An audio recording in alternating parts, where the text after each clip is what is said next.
मटिए के मूर्ति से माई मुस्काली ए भैया अलगा है अलगा रूप में पुजाली।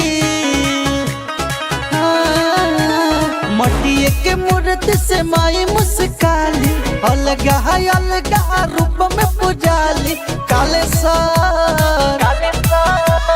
कालेश्वर बसे बाबा बगाहा की काली सहजनवा कालेश्वर बसे बाबा बगाहा की काली सहजनवा हरी। समय माई खास जाके पाली में भी राजली।